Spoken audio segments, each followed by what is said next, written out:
বিশ্বনবী সাল্লাল্লাহু আলাইহি ওয়াসাল্লাম স্বপ্ন দেখলেন বিশ্বনবী দুধ খাচ্ছেন, আঙ্গুলের ভেতর দিয়ে ফাঁক দিয়ে দুধ বেড়ায়, বিশ্বনবী দুধ খাচ্ছেন। খেতে খেতে একটু দুধ আঙ্গুলে লেগে আছে, এই আঙ্গুলটা কারো মুখে না দিয়ে বিশ্বনবী সাল্লাল্লাহু আলাইহি ওয়াসাল্লাম ওমরে ফারুকের মুখের ভেতরে ঢুকাই দিলেন। অতিরিক্ত দুধটা ওমরে ফারুক খেলেন। সাহাবারা বললেন, মাযা আওয়ালতা বিহি ইয়া রাসূলুল্লাহ, হে আল্লাহর রাসূল এই স্বপ্ন দিয়ে কি বুঝালেন, বুঝলাম না। বিষ্ণু সাল্লাল্লাহু আলাইহি ওয়াসাল্লাম বললেন, আওয়ালতু বিহি আল ইলম, এটা দিয়ে আমি জ্ঞান বুঝিয়েছি, কারণ অতিরিক্ত দুধের অংশটা আমি কাউরে না দিয়ে ওমরকে দিয়েছি, তার মানে ওমরের জ্ঞানের কোনো তুলনা হয় না। এজন্য স্বপ্নে যদি কেউ দেখেন আপনি দুধ পান করছেন, এটা প্রমাণ করে আল্লাহ তাআলা আপনাকে দ্বীনের জ্ঞান দান করবে। আবার বিশ্বনবী সাল্লাল্লাহু আলাইহি ওয়াসাল্লাম আবার আর এক রাতে স্বপ্ন দেখলেন, সাহাবারা লাইন ধরে বিশ্বনবীর সামনে দাঁড়ানো, কোন সাহাবার জামা নাভি পর্যন্ত, কোন সাহাবার জামা হাঁটু পর্যন্ত, কোন সাহাবার জামা টাট্টু পর্যন্ত, কোন সাহাবার জামা আরো ছোট, কিন্তু ওমরে ফারুকের জামা বিশ্বনবী দেখলেন এত বড়, টেনে হিচড়ে হিচড়ে বিশ্বনবীর সাথে চলছে। সুবহানাল্লাহ পড়বেন না? আল্লাহ। সাহাবারা বললেন, মা দাওয়ালতা বিহি ইয়া রাসূলুল্লাহ, হে আল্লাহর রাসূল এটা দিয়ে আপনি কি বুঝাতে চাইলেন? বিশ্বনবী বললেন, আউয়ালতু বিহি আত-তাকওয়া, এটা দ্বারা আমি দিনদারি বোঝালাম, তাকওয়া বোঝালাম। সুবহানাল্লাহ পড়েন। বিশ্বনবী দেখলেন কোন সাহাবার জামা এতটুকু, কোন সাহাবার জামা এত লম্বা, কোন সাহাবার জামা পা পর্যন্ত লম্বা। আর সাইয়েদনা ওমরে ফারুককে দেখলেন ওনার জামা এত লম্বা, ওমরে ফারুক টেনে হিচড়ে জামা নিয়ে চলতেছে। বিশ্বনবী বুঝাতে চাইলেন ওমরের যেহেতু জামা লম্বা, ওমরের ভেতরে আল্লাহর ভয়, দিনদারিও খুব বেশি, চিল্লায় বলেন ঠিক কিনা? জ্ঞানও দিয়েছেন আবার দিনদারিও দিয়েছেন। এই দুইটা জিনিস যদি থাকে, এই পৃথিবীতে তাকে সফল রাষ্ট্রনায়ক বানায় দেয় কে? আবার এই পৃথিবীর বুকে যত নারীরা জান্নাতে যাবে, সব নারীদের সর্দারিনী হবে সাইয়্যিদাতুনা ফাতিমা রাদিয়াল্লাহু তাআলা আনহা। এই দুনিয়াতে যত যুবকরা জান্নাতে যাবে, তাদের সর্দার হবে সাইয়েদনা হাসান আর হুসাইন রাদিয়াল্লাহু তাআলা আনহুমা। আর এই দুনিয়ার বুকে যত বয়স্ক মানুষেরা জান্নাতে ঢুকবে, তাদের নেতৃত্ব দিবেন সাইয়েদনা আবু বকর আর সাইয়েদনা ওমর। বয়স্ক যারা আছেন আপনাদের নেতৃত্ব দিবে কে? হ্যাঁ, একজন কয় আল্লাহ। না, আল্লাহ তো তোমার জান্নাত দিবে, তোমার জান্নাতে নিয়ে যাবে কে? সাইয়েদনা আবু বকর, সাইয়েদনা ওমর।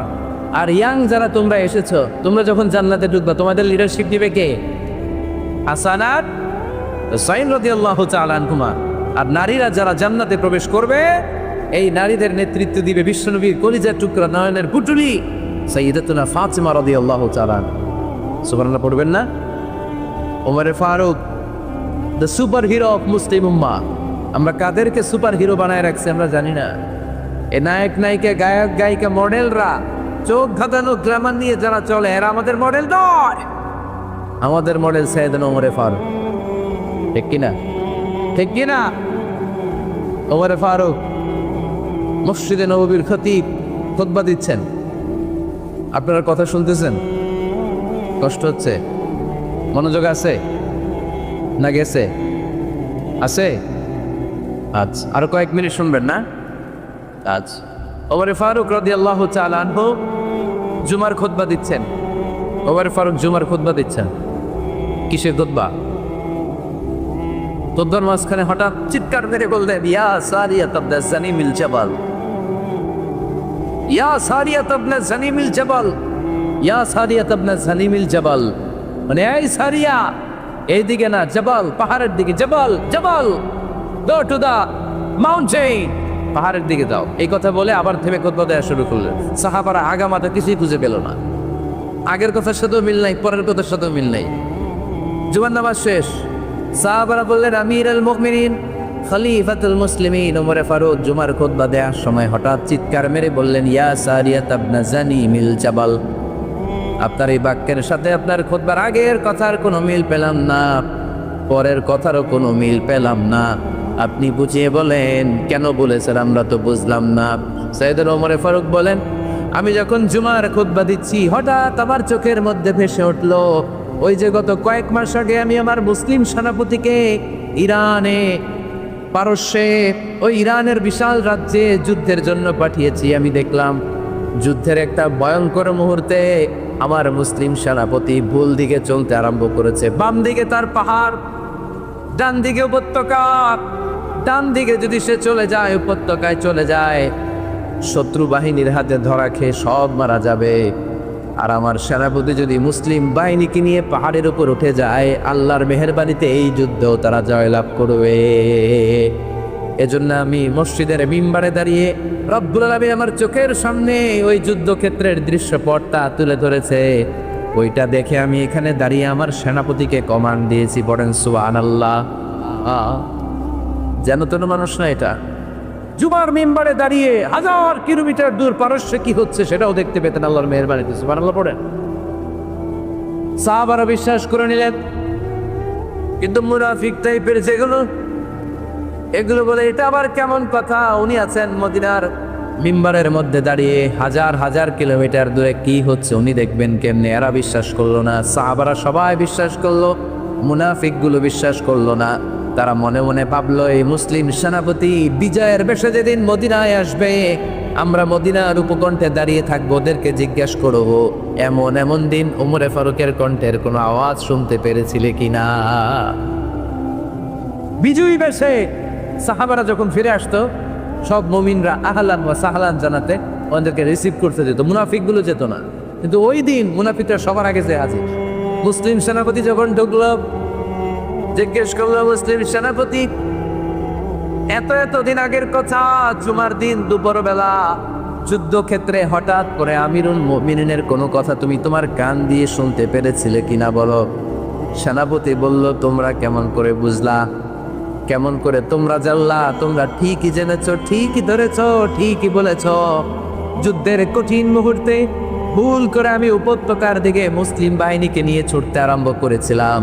হঠাৎ করে আমিরুল মুমিনিনের একটা কণ্ঠ আমার কানের ভেতরে ভেসে আসলো। আমি শুনতে পেলাম, ইয়া সারিয়া তাবনা জানিমিল জাবাল, ডান দিকে উপত্যকার দিকে যেও না, তাড়াতাড়ি বাম দিকে পাহাড়ের উপর চড়ে যা। শুনেছি আমি, আমার নিজ কানে শুনেছি, তোমরা কি করে জানলে? আমি নিজে শুনেছি। সেদিন আমিরুল মুমিনিনের এই ইনস্ট্রাকশন, এই গাইডলাইন যদি আমরা ফলো করতে না পারতাম, শত্রু বাহিনীর হাতে আমরা কচু কাটা হতাম, আমাদের চেহারা, আমাদের আত্মীয় স্বজনরা তোমরা কেউ দেখতে পেতে না। পড়েন সুবহানাল্লাহ। This is our super hero. আমাদের সুপার হিরোর নাম কি? চিল্লায় বলতে হবে, ওমরে ফারুক রাদিয়াল্লাহু তাআলা আনহু। এভাবে গাইডলাইন দিয়েছেন উম্মাকে, এভাবে ইনস্ট্রাকশন দিয়েছেন।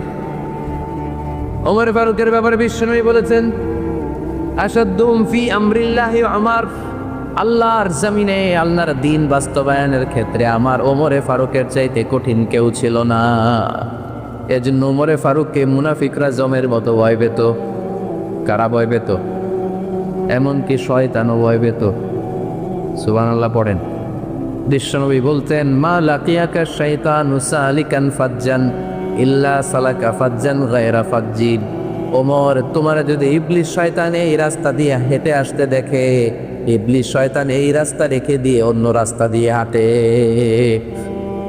ওমর, তুমি যদি এই রাস্তা দিয়ে হাঁটো, শয়তান জীবন ওই রাস্তা দিয়ে হাঁটবে না, এই রাস্তা দিয়ে আরেক রাস্তা দিয়ে হাঁটে। সুবহানাল্লাহ করতে পারলেন না? আল্লাহর হাবিব সাল্লাল্লাহু আলাইহি ওয়াসাল্লামের স্ত্রীরা মাঝে মাঝে রাসূল সাল্লাল্লাহু আলাইহি ওয়াসাল্লাম বায়না ধরতো, নবী আমাদেরকে এইটা দেন, ওইটা দেন, আমাদের ঘরে এইটা নাই, ওইটা নাই। বিশ্বনবীকে, আমার কাছে কিচ্ছু নাই, থাকলে এমনি থাকো, নাইলে যাও। কিন্তু বিবিরাও ছাড়ে না, নবী আমাদের এইটা দেন, ওইটা দেন, বায়না ধরছে সব বিবিরা। বিষ্ণবীর স্ত্রী ছিল কয়জন? হ্যাঁ, কয়জন? 11 জন। দাসী 2 জন, সব মিলে 13 জন। 11 স্ত্রী ধরছে, নবী এটা দেন, ওইটা দেন। বিষ্ণু বলে কিছু নাই, স্ত্রীরাও ছাড়ে না। ইন দ্য মিন টাইম বিষ্ণুনবী হঠাৎ একটা সালাম শুনতে পেলেন। কে যেন দরজার মধ্যে এসে দাঁড়িয়ে নক দিচ্ছে আর বলছে, আসসালামু আলাইকুম রাহমাতুল্লাহ। বিষ্ণুনবী সালামের উত্তর দিলেন, ওয়ালাইকুম আসসালাম রাহমাতুল্লাহ। আর বিষ্ণুনবী বুঝতে পেলেন এটা সাইয়েদনা ওমরে ফারুকের কণ্ঠ। কার কণ্ঠ? সালামের উত্তর দিয়ে বিবিদের দিকে তাকায় দেখে একটা বিবিও নাই, সব অন্দরমহলে দৌড়। সুবহানাল্লাহ কইবেন না? এটারে ভয়ের কারণে দৌড় এটা বলে না, শ্রদ্ধার কারণে, তার হাইবাতের কারণে। হাইবাত, পার্সোনালিটি, এটাকে বলে হাইবাতে ওমর। ওমরে ফারুকের হাইবাত, পার্সোনালিটি এত স্ট্রং ছিল, ওনাকে দেখলেই মানুষ ভয় পেত। ইসলামের জন্য ভয়। সুবহানাল্লাহ পড়তে হবে। বিশ্বনবীর কলেজার টুকরা স্ত্রী আম্মা জান আয়েশা রাদিয়াল্লাহু তাআলা আনহা উনি নিজে ওমরে ফারুককে ভয় পেতেন, নিজেও ভয় পেতেন। মাঝে মাঝে বিষ্ণুনবীর সাথে ঝগড়া হয়ে গেলে, মধুর ঝগড়া, ভালোবাসার ঝগড়া যদি হয়ে যেত, বিষ্ণুনবী বলতেন আয়েশা চলো মিটমাট করে ফেল, ঝগড়া করার কয়দিন থাকো, চলো মিটমাট করি। তো মিটমাট করার জন্য রাজি আছো? আম্মা জান আয়েশা বলতেন হ্যাঁ রাজি আছি। তো কারে আনা যায়? ওমরে ডেকে আনি মিটমাট করার জন্য। আয়েশা রাদিয়াল্লাহু তাআলা আনহা বলে ওরে বাপরে বাপ, ওমর না না, ওমর খালিজ, ওমরে ফারুকের ভয় লাগে আমার। সুবহানাল্লাহ কইবেন না? বিষ্ণুনবী যখন বলতেন আয়েশা তাহলে তোমার আব্বুকে ডেকে আনি, আম্মা জান আয়েশা বলতেন ঠিক আছে আব্বুরে ডেকে নিয়ে আসেন। আবু বকর রাদিয়াল্লাহু তাআলা আনহুরে ডেকে নিয়ে আসেন। আমার আব্বুর মতো নরম দিলের মানুষ আমি জীবনে দেখি নাই। আবু বকর রাদিয়াল্লাহু তাআলা আনহু খুব নরম দিলের লোক ছিলেন, তার বিপরীতে ওমরে ফারুক ছিলেন খুব কঠিন মেজাজের। দুইটাই লাগে, কথা কও, নরমও যেমন লাগে গরমও লাগে। নরম গরমের সমন্বয় দরকার আছে নেই? আমার সুপার হিরো ওমরে ফারুক রাদিয়াল্লাহু তাআলা আনহু। আমরা যাদের আমাদের ছোট্ট বাচ্চা আছে, ঘরে 2 বছর 3 বছরের শিশু আছে না, আমাদের রাতের বেলা দেখুন খেতে চায় না, খালি মায়ের জ্বালায়। তো মা তখন বলে এই খাও নাইলে ভূত আসবে, ওই যে বিড়াল বিড়াল আসবে, বাঘ আসবে, ভাল্লুক আসবে, এগুলো বলে না? এগুলো বলে ভুলিয়ে বালিয়ে বাচ্চাকে ভয় দিকেই খাওয়াতে চায়। লক্ষ্মীপুরে আপনারা কিসের ভয় দেখান? হ্যাঁ, ভূতে? কিসের কিসের? বাঘের? কালা বিলাই, কাওয়াসাদ। আচ্ছা, তো এই যে বাঘ আসবে, ভাল্লুক আসবে, এই তাড়াতাড়ি খাও, বাঘ আসবে। বাঘের কথা শুনলে বাচ্চারা খেয়ে ফেলে ভয়ে, এই ভূত আসলো, ভূত তাড়াতাড়ি খা, না খাইলে ভূতে ধরবে, তো খা, সাথে সাথে খায়। মদিনাতে যখন ওমরে ফারুক রাদিয়াল্লাহু তাআলা আনহু মদিনার খলিফা, তখন মদিনার বাচ্চারাও মাদেরকে এরকম জ্বালাতো, খেতে চাইতো না। মায়েরা খাবার নিয়ে বাচ্চাদের পেছনে ঘুরতো। তখন মদিনার মায়েরা বাচ্চাদেরকে বলতো তাড়াতাড়ি খাও, হা হুয়া ইয়াতি ওমর, হুয়া ওমর, তাড়াতাড়ি খাও, ওই যে ওমর আসতেছে, ওমর ওমর আসতেছে শুনলেই বাচ্চারা তাড়াতাড়ি খেয়ে ফেলতো, বাঘের মতো ভয় পেত, চিল্লায় পড়েন আল্লাহু আকবার। মুসলিম ইতিহাসে প্রথম চিফ জাস্টিস আবু বকর রাদিয়াল্লাহু তাআলা আনহু যখন খলিফা, চিফ জাস্টিস বানাই দিয়েছেন ওমরে ফারুককে। সর্বপ্রথম কোরআন সংকলনের পরামর্শ দিয়েছেন সাইয়েদনা ওমরে ফারুক। এই যে কোরআন 114 সূরা 30 পারা, আগে কি এরকম ছিল? কথা কান না কেন? আগে গাছের পাতায় লেখা ছিল, পশুর চামড়ায় লেখা ছিল, ওটের হাড্ডির মধ্যে লেখা ছিল কোরআন। এভাবে যখন হাফেজে কোরআন সাহাবারা শহীদ হতে আরম্ভ করলো, এক যুদ্ধে টানা 70 জন হাফেজে কোরআন সাহাবা নিহত হলেন, শহীদ হলেন। ওমরে ফারুক তখন আবু বকর রাদিয়াল্লাহু তাআলা আনহুর কাছে যেয়ে বললেন, আবু বকর আপনি কোরআন জমা করেন, সব কোরআনের কপিগুলো একসাথে করে এরকম একটা কোরআন করেন। আবু বকর বললেন না, আমার নবী যেটা করেন আমি এটা করতে পারি না। কিন্তু ওমরে ফারুক ছাড়েন, আর এটা করেন, করলে ভালো হবে, গোটা মুসলিম উম্মাহ উপকৃত হবে। বারবার বারবার বারবার সাইয়েদনা আবু বকর রাদিয়াল্লাহু তাআলা আনহুকে এত জোরাজোরি করতেছিলেন, অবশেষে আবু বকর রাদিয়াল্লাহু তাআলা আনহু বললেন, ওমরে ফারুকের জোরাজোরিতে এই কাজের জন্য আল্লাহ তাআলা আমার হৃদয়টারে খুলে দিলেন, আল্লাহ আমার হৃদয়ের ভিতরে ইলহাম করে দিলেন। আর আল্লাহ বুঝাতে চাইলেন, আবু বকর ওমরের কথাই শোনো, ওমর যেটা বলে তেমন তাই করো। কারণ ওমরে ফারুককে বলা হয় মুহাদ্দিস। কি বলে? সবাই বলেন কি বলে? মুহাদ্দিস না মিয়া? মুহাদ্দিস মানে যে হাদিস বিশারদ, আর মুহাদ্দিস মানে যার মুখ থেকে আল্লাহর কথাগুলো বেরো।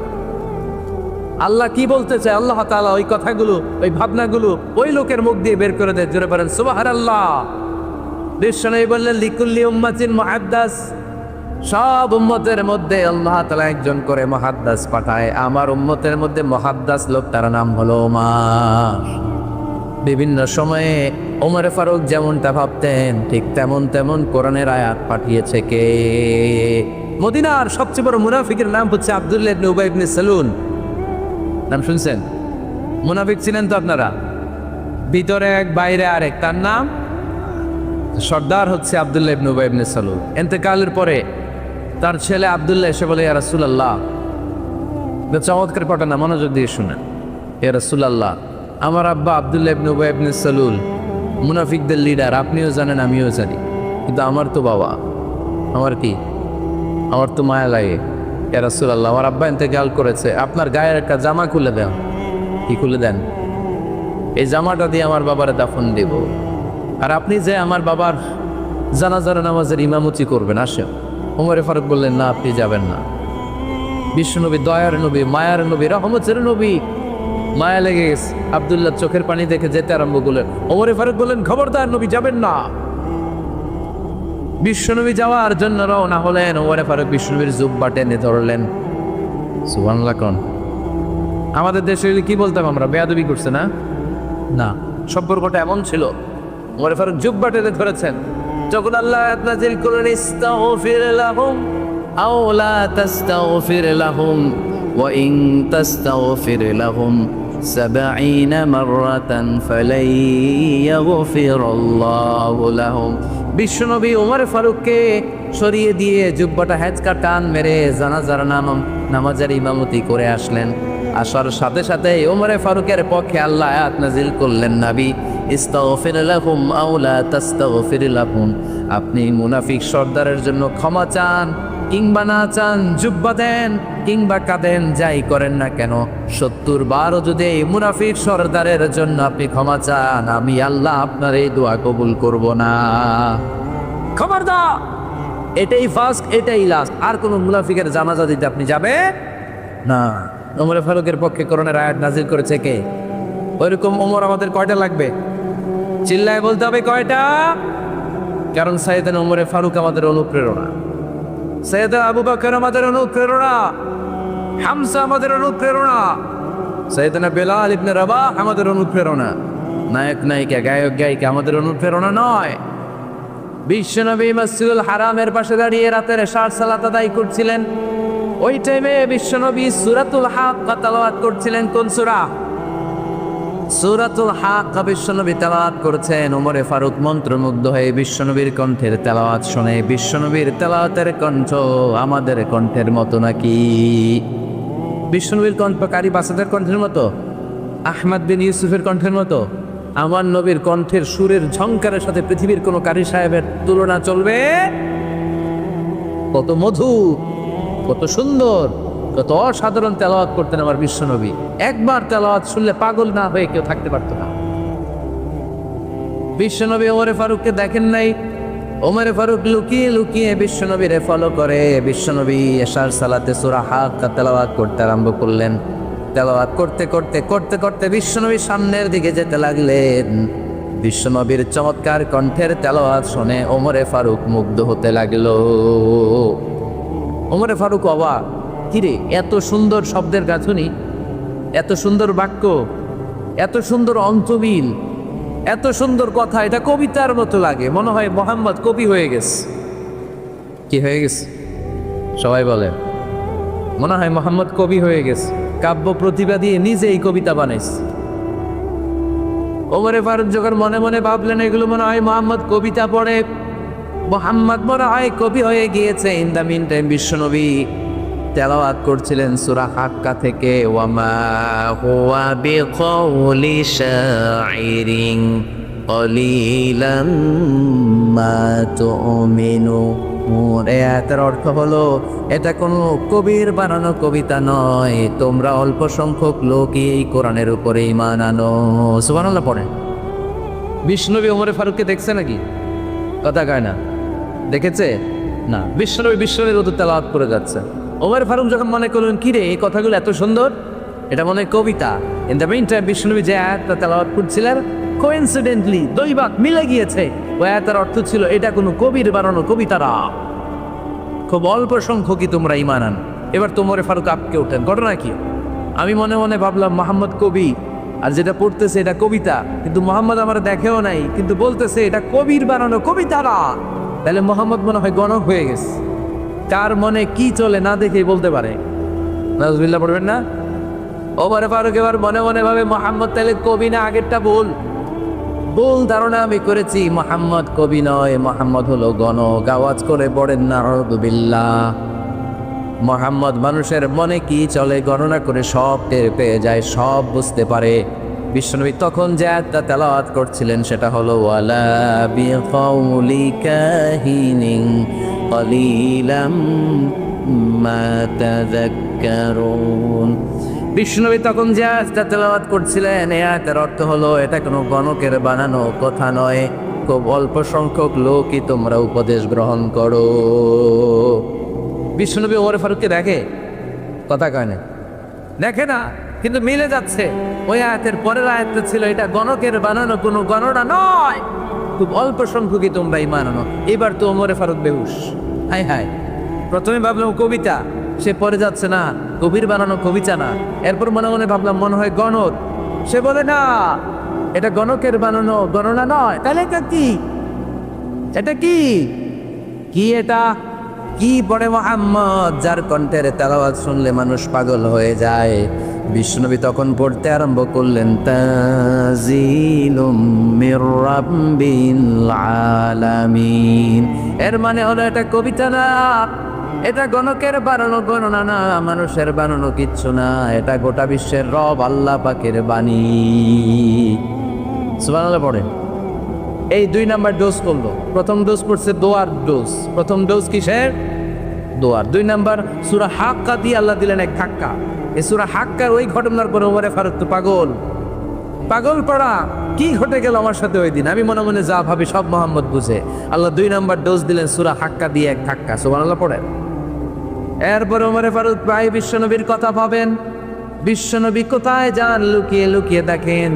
এবার রব্বুল আলামিন ভাবলেন এবার সূরা তাহা দিয়ে আমি 3 নাম্বার ডোজ দিয়ে দিব। পড়েন সুবহানাল্লাহ।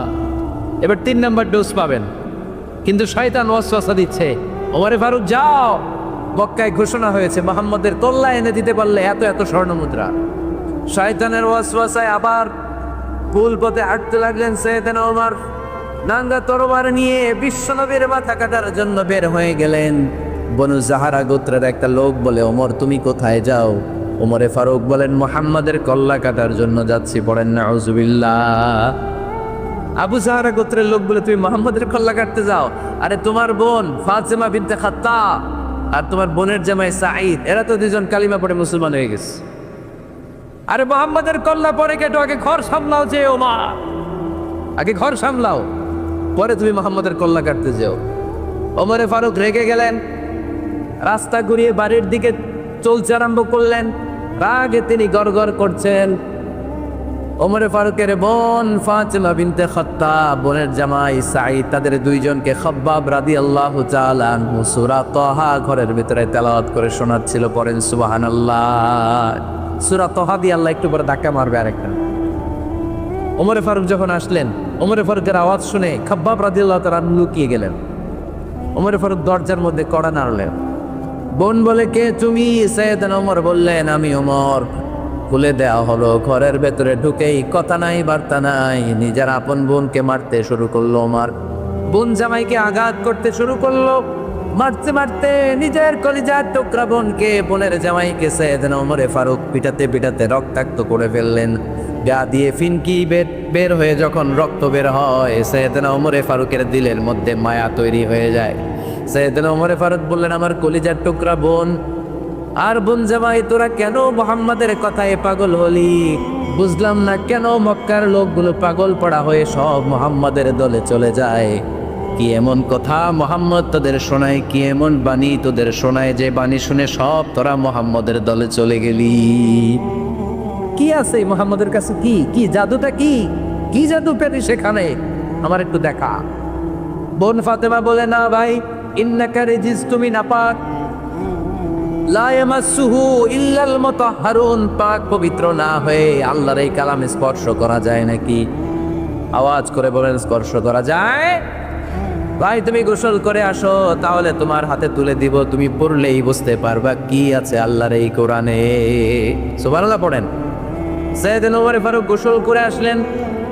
বোন এবার সূরা তাহা চামড়ার মধ্যে সূরাতু তাহার কিছু অংশ লিখে খাব্বাব রাদিয়াল্লাহু তাআলা লুকিয়েছিলেন, ওনার হাত থেকে সূরা তাহার অংশটা নিয়ে সাইয়েদনা ওমরে ফারুকের বোন ওমরে ফারুকের হাতে দিয়ে বলল, ভাই তুমি আসার আগে এই অংশটা সবাই মিলে তেলাওয়াত করছিলাম। ওমরে ফারুকের হৃদয়টা তখন একেবারে নরম, কারণ আগে ধাক্কা খাইছি কয়টা? জোরে বলতে হবে। প্রথম ধাক্কাটা কিসের? হ্যাঁ, দোয়া। দ্বিতীয়টা হাক্কা, সূরার নাম হাক্কা দিয়ে দিছেন আল্লাহ ধাক্কা, এবার দিল সূরা তহার ধাক্কা। ওমরে ফারুক হাতে নিলেন, খুব ভালো আরবি জানতেন, চমৎকার আরবির অর্থ বুঝতেন, কারণ আরবি ভাষাভাষী মানুষ। হাতে নিয়ে নজর দেওয়ার পরে ওনার চোখ দিয়ে দাঁড় দাঁড় করে পানি বের হয়ে গেল। ওমরে ফারুক আয়াতগুলোর দিকে তাকিয়ে পড়তে আরম্ভ করলেন, তহা মা আনজালনা আলাইকাল কুরআনা লিতাশকা ইল্লা তাযকিরাতান লিমান ইয়াখশা তানজিলাম মিম্মান খালাকাল আরদা ওয়াস সামাওয়াতিল উলা। পড়েন সুবহানাল্লাহ। উনি পড়তে আরম্ভ করলেন, তহা মা আনজালনা আলাইকাল কুরআনা লিতাশকা, এই কোরআনকে হতভাগা জাতি হিসেবে থাকার জন্য তোমাদের উপর নাজিল করি নাই। তানজিলাম মিম্মান খালাকাল আরদা ওয়াস সামাওয়াতিল উলা, এটা ওই রবের পক্ষ থেকে, ওই সত্তার পক্ষ থেকে নাজিল হয়েছে, যেই রব জমিন তৈরি করেছেন, যেই রব বিশাল সুবিশাল আকাশও তৈরি করেছে। সুবহানাল্লাহ পড়ে। সূরা তহার এই চমৎকার অসাধারণ শব্দ গাঁথুনি দিয়ে এই আয়াতগুলো যখন পড়তে আরম্ভ করলেন, ওমরে ফারুক আর নিজের উপর ব্যালেন্স রাখতে পারলেন না, আর ধরে রাখতে পারলেন না। এবার ডাইরেক্ট অ্যাকশন। এবার কি 3 নাম্বার ধাক্কা খেয়ে, সূরা তহার ধাক্কা খেয়ে আর সামলাতে পারলেন না, পাগলের মতো হয়ে গেলেন। বলতে আরম্ভ করলেন, আইনা মুহাম্মদ, মুহাম্মদ কোথায়? সাইয়েদনা খাব্বাব বললেন, বিশ্বনবী সাফা পাহাড়ের পাদদেশে দারুল আরকাম ইবনে আবিল আরকামের ঘরে বসে বসে লুকিয়ে লুকিয়ে কোরআনের দাওয়াত দিচ্ছে। ওমর, তুমি যদি মুহাম্মদ সাল্লাল্লাহু আলাইহি ওয়াসাল্লামের দেখা পেতে চাও, তাড়াতাড়ি দারুল আরকামের ঘরের দিকে ছুটে যাও। ওমরে ফারুক তলোয়ার নিয়ে ছুটলেন, পাগলের মতো ছুটলেন, আর ধৈর্য ধারণ করতে পারেন না। বিশ্বনবীর নূরানি চেহারাটা একবার দেখার জন্য পাগলের মতো ছুটতে আরম্ভ করলেন। ওমরে ফারুককে দারুল আরকামের কাছে আসতে দেখে বিশ্বনবীর চাচা হামজা ইবনে আব্দুল মুত্তালিব এসে বলে, নবী, তাড়াতাড়ি দারুল আরকামের ঘর থেকে আপনি পালিয়ে অন্য কোথাও চলে যান। ওই যে ওমর ইবনে খাত্তাব নাঙ্গা তলোয়ার নিয়ে আপনার উপর আক্রমণ করার জন্য ছুটে আসছে গো নবী। বিশ্বনবী বললেন, ও আমার সাহাবারা, ও আমার চাচা হামজা, সবাই আপনারা সরে যান, ওমরে আসতে দেন, ওমরে বাধা দিয়েন না। কারণ কিছুদিন আগে তাহাজ্জুদের নামাজ পড়ে আমি আল্লাহর কাছে একটা বিশেষ দোয়া করেছি, আমার মন বলছে ওই দোয়াটা আল্লাহ কবুল করতে শুরু করেছে। ওমরে ফারুক চলে আসলেন, এসে কোনো কথা নেই, চিৎকার দিয়ে বললেন, আশহাদু আল্লা ইলাহা ইল্লাল্লাহ ওয়া আশহাদু আন্না মুহাম্মাদান আবদুহু ওয়া রাসূলুহু, আমি সাক্ষ্য দিলাম আল্লাহ এক, অদ্বিতীয়, আল্লাহ ছাড়া কোনো ইলাহা নাই, নিশ্চয় আপনি মুহাম্মদ আল্লাহর বান্দা এবং রাসূল। সুবহানাল্লাহ পড়েন। এই কালমা শাহাদাতের ভেতরে আল্লাহর কথা, আমার নবীর কথা ঢুকিয়ে দিয়েছে কে? ঝিনুকের ভেতর লুকিয়ে থাকে যেমন মতি, ঝিনুকের ভেতর লুকিয়ে থাকে যেমন মতি, কালমা শাহাদাতে আছে আল্লাহর জ্যোতি, কালমা শাহাদাতে আছে আল্লাহর জ্যোতি। পড়েন, ঝিনুকের ভেতর লুকিয়ে থাকে যেমন মতি, ঝিনুকের ভেতর লুকিয়ে থাকে যেমন মতি, কালমা শাহাদাতে আছে আল্লাহর জ্যোতি, কালমা শাহাদাতে আছে আল্লাহর জ্যোতি। পড়েন আল্লাহু আকবার। ওই শাহাদাতের জ্যোতি সাইয়েদনা ওমর ফারুকের হৃদয়টারেও জানা করে দিল। দুনিয়ার সব ভয়কে পেছনে ফেলে এক আল্লাহর ভয়কে অন্তরে ধারণ করে আওয়াজ করে পড়লেন, আশহাদু আল্লা ইলাহা ইল্লাল্লাহু ওয়াহদা লা শারীকা লা ওয়া আশহাদু আন্না মুহাম্মাদান আবদুহু ওয়া রাসূলুহু। পড়েন সুবহানাল্লাহ। 3টা ধাক্কা, 6টা, সবাই বলতে হবে কয়টা? প্রথম ধাক্কাটা দোয়া, দ্বিতীয় ধাক্কা ধাক্কা, তৃতীয় ধাক্কা সূরা তহা। 3টা ধাক্কার মাধ্যমে সাইয়েদনা ওমর ফারুককে মুসলমানদের লিডার বানায় দিল কে? ওমর ফারুক কালিমা পড়ে মুসলমান হয়ে গেছে। মুসলিম সাহাবাদের মধ্যে আনন্দের বন্যা বয়ে গেল। বিশ্বনবী খুশি হয়ে গেলেন, আল্লাহ শুকরিয়া করলেন, আল্লাহ তুমি আমার দোয়া ফিরিয়ে দাও নাই, আমি বলেছি দুজনের একজনকে চাই, তুমি ওমর ফারুককে দান করেছো। বলেন আলহামদুলিল্লাহ। এবার ওমরে ফারুক বিশ্বনবীর প্রশ্ন তুললেন, নবী আলাসনা আলাল হক, আমি প্রশ্ন করি উত্তর দেন, আমরা কি সত্যের উপর নাই? বিশ্বনবী বললেন, বালা ওমর, আমরা এই সত্যের উপরে আছি। আমাদের কোরআন কি সত্য নয়? বিশ্বনবী বললেন, কোরআনও সত্য। আমাদের রব আল্লাহ কি সত্য নন? বিশ্বনবী বললেন, সত্য। ওমরে ফারুক বললেন, তাহলে ফিমাল ইখতিফা, তাহলে লুকিয়ে লুকিয়ে আর গোপনে দাওয়াতি কাজ কেন? আপনি সত্য নবী, কোরআন সত্য কিতাব, আমার রব আল্লাহ সত্য, আর আমি ওমর কালিমা পড়ে মুসলমান হয়ে গিয়েছি, তাহলে ফিমাল ইখতিফা, আর লুকিয়ে লুকিয়ে কোরআনের দাওয়াত দিবেন কেন? বের হন, মক্কার শহরের মাঝখানে চলে আসেন, চিৎকার করে আমরা আল্লাহর নামের ঘোষণা দেব। বিশ্বনবী ডেকে বললেন, না ওমর, এটা মাক্কি জীবন, ওমর এটা মাক্কি জীবন, এখানে দাওয়াতি কাজ করব লুকিয়ে লুকিয়ে, আস্তে আস্তে। আল্লাহ যখন আমাদেরকে বিজয়ী করে দিবেন, তখন আমরা প্রকাশ্যে দাওয়াত দিলে কোনো সমস্যা নাই। সাইয়েদনা ওমর ফারুক বলেন, না ও নবী, আমার উপর ছেড়ে দেন, আমি দেখব আপনি আমারে শুধু মক্কার জামিনে একটা মিছিল দেওয়ার অনুমতি দেন। কিসের অনুমতি? আল্লাহর নামের তাকবীর দেওয়ার অনুমতি দেন। বিশ্বনবী বললেন, ঠিক আছে, সাবধানে তাকবীর দিও। ওমরে ফারুক তাকবীর দেওয়ার জন্য লোক খুঁজতে আরম্ভ করলেন। মুসলিম 11 জন সাহাবাকে খুঁজে পেলেন। কয়জন? ওমরে ফারুক বললেন, 11 জনই চলবে। 11 জনকে 2 লাইন করলেন। কয় লাইন? পিছনে 6 জন, সামনে 5 জন। পিছনের লাইনের নেতা বানিয়ে দিলেন বিশ্বনবীর চাচা হামজা ইবনে আব্দুল মুত্তালিবকে। প্রথম লাইনের 5 জনের নেতৃত্ব দিতে আরম্ভ করলেন সাইয়েদনা ওমরে ফারুক নিজেই। 2 লাইন তাকবীর দিতে পারলে বেশি মানুষ লাগে না, 10 জন দিয়ে গোটা বিশ্বটারে কাঁপিয়ে দেওয়া যা। 11 জন, 6 আর 5। ওমর ফারুক সামনে দাঁড়ালেন। ওমরে ফারুক সামনে দাঁড়িয়ে এবার আল্লাহর নামের স্লোগান দিবেন।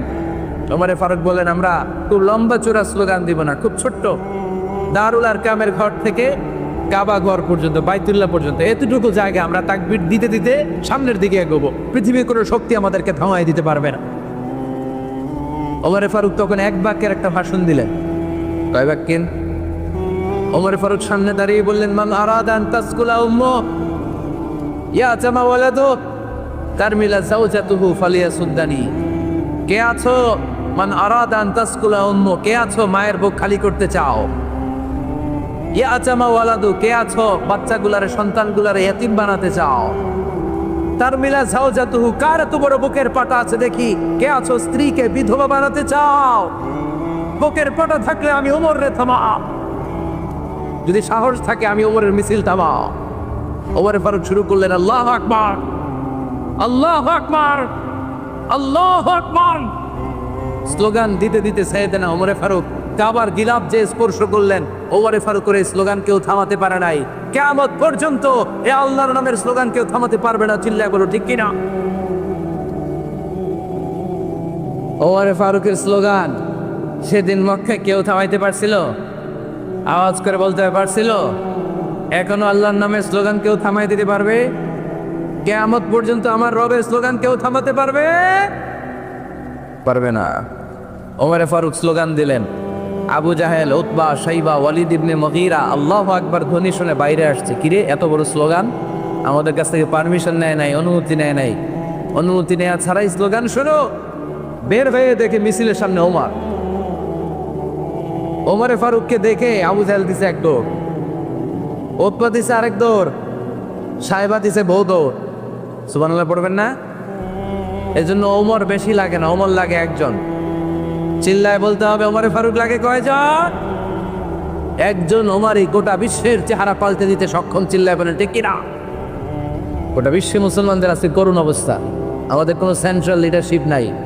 আমাদের মুসলিম দেশগুলোরে এক করে রাখবে, ভাইয়ের মতো রাখবে, আমাদের স্বার্থ নিয়ে কথা বলবে, এরকম নেতা আমাদের নাই। ঠিক কিনা? আমরা সেই ওমরে ফারুকের অপেক্ষায়, আমরা সেই ইমাম আল মাহাদির অপেক্ষায়, যার একটা হুঙ্কারের আহ্বানে গোটা বিশ্বের সব মুসলমান এক প্ল্যাটফর্মে চলে আসবে। ওইরকম নেতা 1 জন লাগবে। কয়জন? গোটা মুসলিম উম্মাকে একত্রিত করার জন্য 1 জন ওমরে যথেষ্ট। ঠিক কিনা? ঝিনুকের ভেতর লুকিয়ে থাকে যেমন মতি, ঝিনুকের ভিতর লুকিয়ে থাকে যেমন মতি, কলমা শাহাদাতে আছে আল্লাহর জ্যোতি, কলমা শাহাদাতে আছে আল্লাহর জ্যোতি। পড়ে সবাই। ঝিনুকের ভেতর লুকিয়ে থাকে যেমন মতি, ঝিনুকের ভেতর লুকিয়ে থাকে যেমন মতি, কলমা শাহাদাতে আছে আল্লাহর জ্যোতি, কলমা শাহাদাতে আছে আল্লাহর জ্যোতি। চিল্লায় বলেন আল্লাহু আকবার। ওই আল্লাহর জ্যোতি, ওই ইমানের নূর যদি কোনো মানুষের অন্তরে স্থান করে নেয়, পৃথিবীর কোনো শক্তি তাকে থামিয়ে রাখতে পারে। স্যামুয়েল হ্যান্টিংটন একটা বই লিখেছিল, দ্য ক্লাশেস অফ সিভিলাইজেশন, সভ্যতার সংঘাত। পৃথিবীতে অনেক সংঘাত রয়েছে, অনেক সভ্যতা গড়ে উঠেছে। সিন্ধু সভ্যতা, আর্য সভ্যতা, মহেঞ্জোদারো সভ্যতা, মিশরীয় সভ্যতা, বৈদিক সভ্যতা, চীনা সভ্যতা। এখন গোটা বিশ্বব্যাপী সুপার পাওয়ার হচ্ছে আমেরিকা। ধারণা করা হচ্ছে কিছুদিন পরে সুপার পাওয়ার হবে চীন। অনেকে বলছে তারপরে সিরিয়ালে আছে ইন্ডিয়া। একটার পর একটা সুপার পাওয়ার আসছে, কিন্তু গবেষণায় ধরা পড়েছে সব সুপার পাওয়ার ধূলিসাৎ হয়ে যাওয়ার পরে যে সুপার পাওয়ারের পতাকা পথ করে পৃথিবীর মধ্যে উঠবে, সেটার নাম হচ্ছে ইসলাম। এজন্য ইসলামের অগ্রযাত্রাকে বন্ধ করা যাবে। ইসলাম পেয়ে আমরা খুশি না বেজা, বিশ্বনবীকে নবী হিসেবে পেয়ে খুশি না বেজা, কোরআনকে সংবিধান হিসেবে পেয়ে খুশি না বেজা। এই চারটা জিনিসের দরকার আছে নাই? এই চারটা জিনিসের বিরুদ্ধে যারা কথা বলে আমরা তার বিরুদ্ধে চিল্লাই এখন কে কিনা? এই চারটা জিনিসের পক্ষে যারা কথা বলে তাদের জন্য আমাদের অন্তরে ভালোবাসা আছে না নাই? এজন্য এই চারটা জিনিসের বিরুদ্ধে যদি বাবাই প্রতিবাদ করার দরকার আছে নাই? আল্লাহরে গালি দেওয়া হয়, বিশ্বনবীকে গালি দেওয়া হয়, কোরআনকে নিয়ে কটূক্তি করা হয়, আর মুসলমান প্রতিবাদ করবে না, সে মুসলমান নয়, সে মুনাফিক। চিল্লা এখন ঠিকই না? এজন্য এই চারটা সম্মানিত জিনিসের বিষয়ে যদি কটূক্তি করা হয়, প্রতিবাদ করার জন্য দরকার আছে নাই? প্রতিবাদ করতে যে গর্জে ওঠা দরকার আছে নাই? আজকে যে বইটা থেকে আমরা কয়েক মিনিট কথা শুনবো, বলেন তো চিল্লায় বলেন, এই বইটার নাম কি? এই কোরআনে কোনো ভুল আছে? কোনো সন্দেহ আছে? কোনো সংশয় আছে? থাকবে কেমন করে? কারণ বইটাকে নাজিল করেছে কে? চিল্লায় বলতে হবে, নাজিল করেছে কে? এই বইটার যেখান দিয়ে এই কথা বলি না কেন বরকত আছে না নাই? আজকে আমরা এই বইটা চমৎকার একটা সূরা থেকে কথা শুনবো। আমি আমার খুতবার শুরুতে সূরাতুল মুমিনুন থেকে দুটি আয়াত তেলাওয়াত করেছি। সূরাতুল মুমিনুনের শুরুতে 10টি আয়াতে আল্লাহ তাআলা মুমিনদের 7টি গুণের কথা বর্ণনা করেছেন। চিল্লায় বলেন কয়টি? এই 7টি গুণ যদি কোনো মুমিন তার জীবনে ধারণ করতে পারে, পিতা মারা গেলে সন্তান যেমনি পিতার সম্পদের ওয়ারিস হয়ে যায়, ওই মুমিন বান্দা জান্নাতুল ফেরদাউসের ওয়ারিস হয়ে যাবে। এজন্য 7টি গুণ আমাদের জীবনে ধারণের দরকার আছে না নাই? সবাই রাজি আছেন তো? এই 7টি গুণের কথা শুনে একসাথে আমরা আজকে বিদায় নেব ইনশাল্লাহ। পড়েন নাকি মাঝখানে ওঠা বসা করবেন? করবেন কেউ? বেশি লম্বা কথা বলবো না, কিন্তু একসাথে বিদায় নেব ইনশাল্লাহ। পড়ে আওয়াজ করে পড়েন ইনশাআল্লাহ। যে সূরাটি থেকে আমরা আজকে কথা শুনবো, সূরাটির নাম হচ্ছে সূরাতুল মুমিনুন। চিল্লায় বলেন সূরার নাম কি? সবাই বলেন নাই, চিল্লায় বলতে হবে কি নাম? সূরার নাম সূরাতুল মুমিনুন। চিল্লায় বলতে হবে সূরার নাম কি? কোরআনের চ্যাপ্টারাইজেশনগুলোর দিকে খেয়াল করলে আপনি অবাক হবেন। আল মুমিনুন নামে আল্লাহ তাআলা কোরআনে সূরা দিলেন। মুমিনুন মানে বিশ্বাসী। আমরা সবাই মুমিনুন, ঠিক কিনা? মুমিনুনের বিপরীত হচ্ছে কাফিরুন, মানে অবিশ্বাসী। এই কাফিরদের নামে কোরআনে সূরা আছে না নাই? আছে। কি নাম সূরা? সূরাতুল কুল ইয়া আইয়ুহাল লা আ'বুদু মা। তাহলে বিশ্বাসীদের নামে সূরা দিলেন, অবিশ্বাসীদের নামে সূরা দিলেন। আবার বিশ্বাসী অবিশ্বাসী মানে মুমিন আর কাফের, এই দুই দলের মাঝখানে আরেকটা দল আছে মুনাফিক, তাদের নামে কোনো সূরা নেই। হ্যাঁ কিনা? মুনাফিকুন ডাবল স্ট্যান্ডার্ড মেনটেইন করে, এদের দুইটা চেহারা। এরা নেহি ওদার দারমিয়ান মে সাদার বারা আছে না নাই? যেদিকে বৃষ্টি ওইদিকে ছাতা ধরে।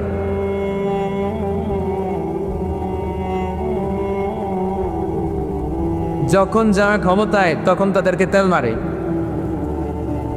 এখন অবশ্য ক্ষমতার পরিবর্তন নাই, এখন একটা দলই মারবে, আছে না? না, এরা উপর দিয়ে ফিটফাট ভিতর দিয়ে। হ্যাঁ, সদরঘাট দেখছেন টিভিতে? সদরঘাট কি এখনো ফিটফাট হয় রে? এরা উপরে ফিটফাট, ভিতরে সদরঘাট। এরা নেহি উদার নেহি এদার দরমিয়ান মে সদর বাজার। দুই নৌকায় পড়া দিলে যা অবস্থা এদের সেই অবস্থা।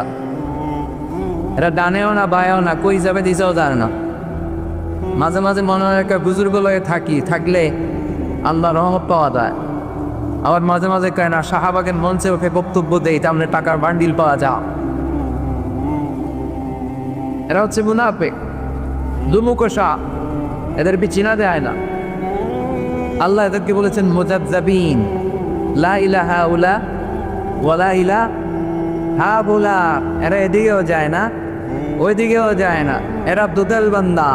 এরা কি চিল্লায় বলতে হবে, এরা কি দোদেল বান্দা। কালমা চোরে না পায় শ্মশান না পায় ঘোর, দিন থাকিতে আয়রে পথে ছাইরা দে ভণ্ডামি ভণ্ডামি ভণ্ডামি ভণ্ডামি, ছাইরা দে রাম।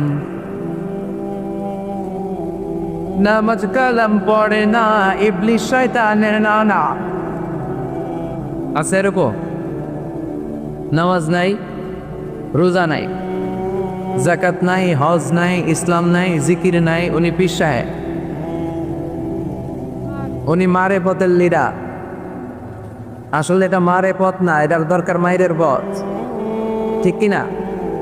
সারা বছর একদিনও গোসল করে না, এরকমও বান্ধবীর আছে না? নাই, 365 দিন আল্লাহর, একদিনও গোসল করে না, কখনোই গোসল করে না। পুরো বছরে গোসল নাকি করে একবার, আর যেদিন করে ওই দিন ওর গোসলের পানি মুরিদরা সব খেয়ে ফেলায়। আছে না? নাই। এগুলোর সাথে ইসলামের কোনো সম্পর্ক আছে? দোদেন বান্দা কালমা চোরে না পায় শ্মশান না পায় ঘোর, দিন থাকিতে আইরে পথে ছাইরা দে ভণ্ডামি ভণ্ডামি ভণ্ডামি ভণ্ডামি, ছাইরা দে ভণ্ডামি। জিকিরা ডাবল স্ট্যান্ডার্ড মেনটেন করে, দুমুখোশা, এদিকেও না ওদিকেও না, নেহি আদা নেহি ওদার, মুখে এক ভিতরে এক বাইরে আরেক, তার নাম মুনাফিক।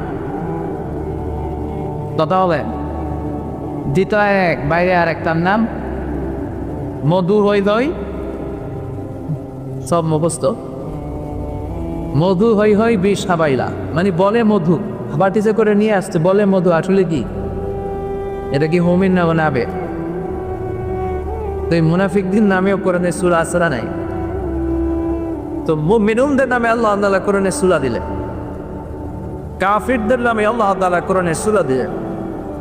আবার মুমিনও না কাফিরও না, জানেও না বায়াও না, মাঝখানে মুনাফিক, এদের নামে আল্লাহ তাআলা কোরআনে সূরা দিলেন। পড়েন সুবহানাল্লাহ। এখন বলেন, the decision is yours, choice হচ্ছে আপনার, দ্য চয়েস ইজ ইয়োর্স, সিদ্ধান্ত আপনার। আপনি কি কাফিরদের দলে যাবেন, না মুনাফিকদের দলে যাবেন, নাকি মুমিনদের দলে যাবেন? আল্লাহ তুমি তৌফিক দাও। তো মুমিনদের দলে যেতে হলে মুমিনদের যে কোয়ালিটি ক্যারেক্টারিস্টিক্স থাকা চাই সেগুলো আমাদের মধ্যে থাকার দরকার আছে, নাই? আসল সম্মানিত ভাইয়া, আজকের এই চমৎকার রজনীতে, এই দামি মুহূর্তে আমরা আল্লাহর কোরআন থেকে আলোকিত হই। Let's enlighten our life. আসুন এই কোরআন থেকে নিজেদেরকে আলোকিত করি, জেনে নেই কি কি গুণাবলী একজনের মুমিনের থাকা চাই, যেগুলো না থাকলে একজন মানুষ মুমিন দাবি করতে পারে না। সূরার নাম হচ্ছে সূরাতুল মুমিনুন। তবে মনে রাখতে হবে, ঈমানটা হতে হবে পরিপূর্ণ, ঈমানটা হতে হবে খন্ডিত নয়, পুরোপুরি ঈমান, পাক্কা ঈমানদার, কিছু বাংলা কিছু সাল্লাম। এটা কি মুমিন হতে পারে? আপনি যদি বলেন কোরআনের অর্ধেক মানি, বাকি অর্ধেক মানি না, মুমিন? আওয়াজ করে বলেন, সে কি মুমিন? ইসলামের যে জায়গাগুলো, যে কথাগুলো, যে বিধান, যে ভার্ডিক্টগুলো মানতে তার সহজ লাগে ওগুলো মানে, যেগুলো কঠিন ওগুলো মানে না, সে কি মুমিন? মিষ্টি খাওয়ার সুন্নাত মানে, মায়ের খাওয়া যে সুন্নাত ওইটা মানা না, এরকম জায়গাটা ছেড়ে নাই। সুন্নাতে শুধু নয় সুমধুর আলাপ, আর সুন্নাত হলো হুঙ্কার গর্জ। সুন্নাতে শুধু নয় নির্জন ধ্যানে যাওয়া, আর সুন্নাত হলো পাথরের আঘাত পাওয়া। মোহাব্বতে তার সুদিনের সাথী তুমি, দুর্দিনেও তার পাশে থাকো কি? আরো কিছু সুন্নাত আছে তুমি জানো কি? জানলেও জীবনে কখনো তা মানো কি? সুন্নাতে নাই শুধু দাওয়াতের মেহমান, সুন্নাতে নাই শুধু খাওয়া শেষে মধুপান। আরো কিছু সুন্নাত আছে তুমি জানো কি? জানলেও জীবনে কখনো তা মানো কি? চিল্লায় বলেন ঠিক না? তার মানে মানলে আপনাকে পুরোটাই মানতে হবে, ইসলামকে খণ্ডিত করে মানা যায় না। It's a total package, it's a total package. এই প্যাকেজটা দিলে এটা নিব ওইটা নিব না বলা যাবে, এইটা মানবো ওইটা মানবো না বলা যাবে, ঝুঁকি নিব না, শুধু আনসার থাকবো, এই কথা বলার কোনো সুযোগ আছে? আফাতুমিনুনা বিবাদিল কিতাবি ওয়া তাকফুরুনা বিবাদ। কোরআনের কিছু বলবা আর কিছু ছাড়বা, তারপরে তুমি মুমিন নও, তুমি মুনাফিক, তুমি কাফের। চিল্লায় বলেন ঠিক কি না? তার মানে বোঝা গেল ঈমানটা হতে হবে পরিপূর্ণ ঈমান। আবার আল্লাহ বললেন ঈমানটা হতে হবে নির্ভেজাল ঈমান। কার কথা? والذين آمنوا ولم يلبسوا إيمانهم بظلم أولئك لهم الأمن وهم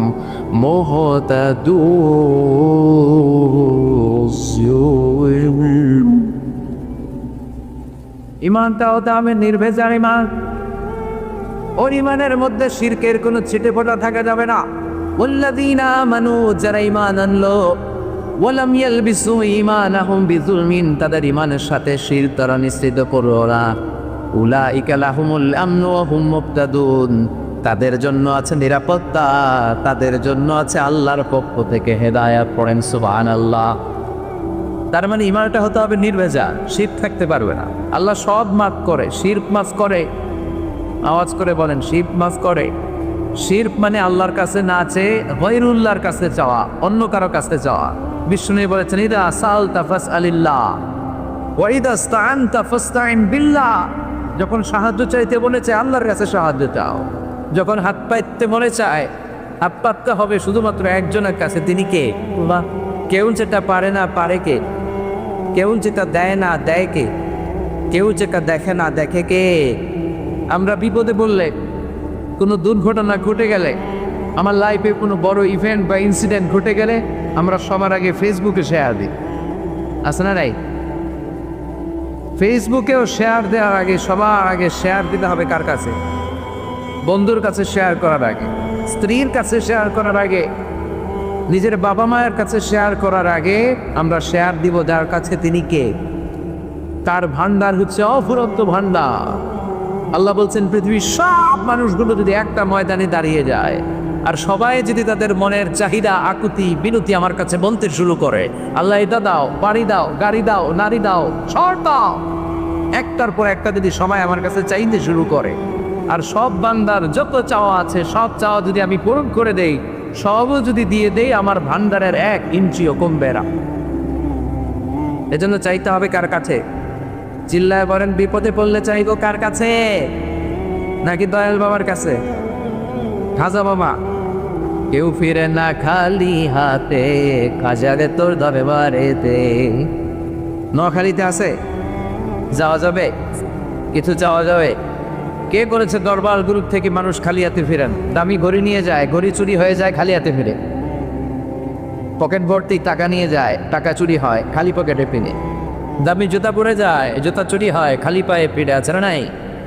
একটা দরবার থেকে কেউ কোনোদিন খালি হাতে ফিরে না। দরবারটা কা দরবার? চিল্লায় আবার কাউ দরবার? কেউ ফিরে না খালি হাতে, আল্লাহরে তোর দরবারেতে। সবাই মনে, কেউ ফিরে না। এই জন্য আল্লাহ রেখে বললেন, গোলাম, মুমিনুন সম্প্রদায়ের অধিকারী যদি হতে চাও, এই দলের কর্মী যদি হতে চাও, ইমান আনতে হবে পরিপূর্ণ। 2 নাম্বার, ইমানটা হতে হবে নির্ভেজাল। এই ইমানের সাথে শিরকের কোনো ছিটে ফোঁটা থাকতে পারবে